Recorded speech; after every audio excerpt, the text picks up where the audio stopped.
Hello guys, welcome back to the YouTube channel.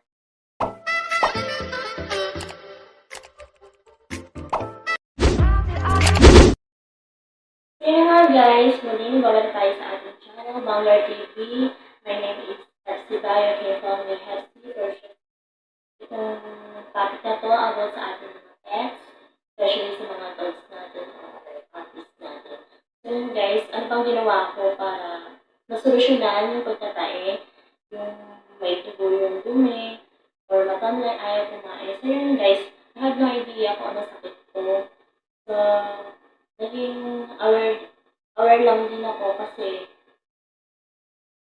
hindi naman lahat sa atin na may kakayahang magpabet. So yun guys, ang ginawa ko, last Friday or Saturday, I think last Friday, naging matamlay siya nung gabi na yun. And then, ayaw niyang kumain. So yun guys, kuha ko ng tanong sa aking kasi na ganun din naging case na kanyang tuta. Ay di puso siya ngayon. Sakit sa kanila ngayon yun. Sabi, bigyan ko muna ng Yakult. So yun guys, hindi na ako nag-atubili. Bigyan ko siya ng Yakult. Hindi po ako professional about this. So yun guys, ang ginawa ko ng paunang dapat ay hindi ako ng Yakult. Kasi, napansin ko rin noong Friday na yun, ano siya, yung dumi niya, hindi na normal, as in, oras nagilinis ako ng pupo niya.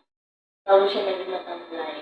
Yung pupo niya, as in, liquid na siya, and then, may bahid na siya ng pupo. So yun nga guys, ginawa ko, bili ako ng Yakult, para hindi masyadong, yung Yakult, may Yakult, yung active, and then, nakakapag, yung mga lumalaban siya kasi good bacteria siya. Good bacteria siya na lumalaban sa atin. So yun guys, kaya ko muna siya. Paunang dapat ko, first, uminom siya ng Yakult. And then, madaling araw na yun, nagising ako. Dahil ko yung tuta ko. Yung inihanda ko sa kanyang pagkain, kinain niya bigla. So yun, yung ginawa ko, and then, ginawa ko ng Saturday, pumunta ako sa pet shop. Nagtanong ako kung anong the best para sa akin tuta. Kasi, hindi ko alam ang gagawin ko eh. Ito yung tuta ko, ipakilap sa inyo. Medyo makulit na siya. So, Monday na po ngayon. Ito na siya, makulit na siya. Nahanap na po niya ako. So, yun nga guys, ang ginawa ko, nagtanong ako sa pet shop, sabi ko, kuya, ano po magandang gamot sa puta kasi yung dumi niya may dugo na po, ulit-ulit yung pagdudumi niya, wala na siya na kumain, sa inyo na guys. Ang ginawa ni kuya, baka may parvo, pero wala akong idea kung parvo ba talaga siya, kung anong sakit meron ng puta, kasi hindi ko naman alam kung ano yung parvo, sabi niya, kung may kasama pang aso, itong tuta, maaaring mahawa din, kung di maalalapatan, maaaring mamatay ang tuta. So yun guys, medyo maingay lang kasi naka-electric ako sobrang init dito sa kwarto. So yun nga, ang binigay sa akin ni kuya ay SNT 500 tablet. Ito siya. Isa lang yung binigay niya sa akin. Focus. So yan guys, ilalagay ko lang dito sa screen natin. SNT 500 VR 2606. Sabi niya, ihati ko sa apat. Yung edi na din apat siya. Kasi hati lang sa apat. Kasi 1 month, pataas pa lang yung edad ng aking puppy. Kinakulit na niya ako. Kulit na po siya. Yun nga. And then, sabi niya, painom ko rin siya ng dextrose powder. Ayan. Ikakahalaga siya ng 45 pesos. Isang lato na po siya. Ang sakit mga lato mo. Baby, paching. Yan po. 45 pesos lang po siya. 1 tablespoon. Tapos, iuulaw mo siya sa isang lasang tubig. Yan. Yan, dalawang yan. Pagsasabayin mo. So yun nga guys. Inumpisa ko na siyang painom ng gabi na yun. Kasi hapon ako nakapamili ng gamot. Tapos, nag-change din po ako ng kanyang pagkain. Kung siya pinakain. Kasi normally, pinakain ko lang po siya yung mga kanin. Yung mga ulam ganun po. Siguro, naisip ko hindi po siya natutunan. Kaya ganun po niya. Kaya nga, binigay ko siya ng kanyang pagkain.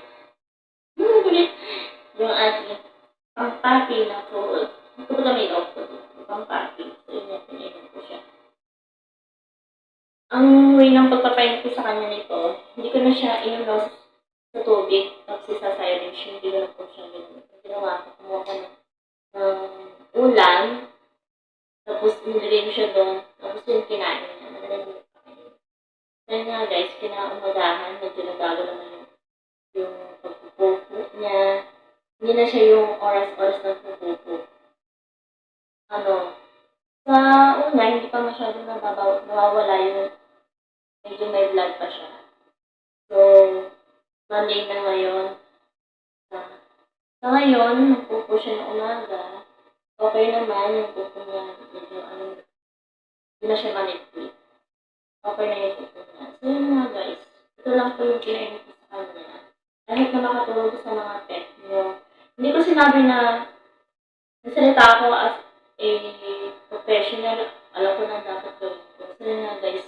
Nag-alam lang din ako, nagtanong lang din ako sa mga pet shop. Siguro sila may mga idea kung anong dapat bigay na gamot sa ating pet. Pero kung hindi na talaga kaya, talagang kailangan na talaga nila, nangyayari na talaga sila, hindi na makuha sa gamutan, gano'n na rin.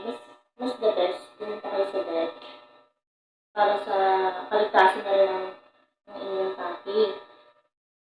Kung kailangan i-confine, pa-confine mo. Sa katulad ko kasi, hindi carry bells yung buka ko. Guys,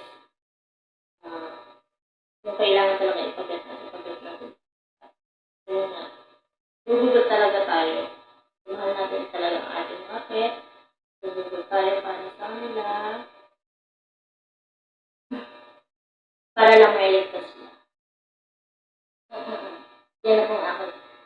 Kaya chin, kulit. So yun guys, yun lang po yung aking message sa araw na to. Sana, I hope na makatulong sa inyo kung anong dapat nyo gawin sa mga pet na in-case na mamamas nyo. Mas maganda, maaga pa lang ay maagapan nyo na yung kalagayan ng inyong pet kaysa lumala, lalo hindi natin masusure yung kaligtasan nila. So yun guys, I hope na makatulong ko sa inyo guys. So, I hope na huwag kayo magsawa sa aking channel. Maybe don't sa... Ang kulit na topic. So yun guys, kung hindi ko pa nakapag-subscribe sa aking YouTube channel, subscribe ko naman yan. I-click ko po ang notification bell dyan sa gilid, sa baba. Paki-all notification na rin po para makapanood pa kayo sa mga next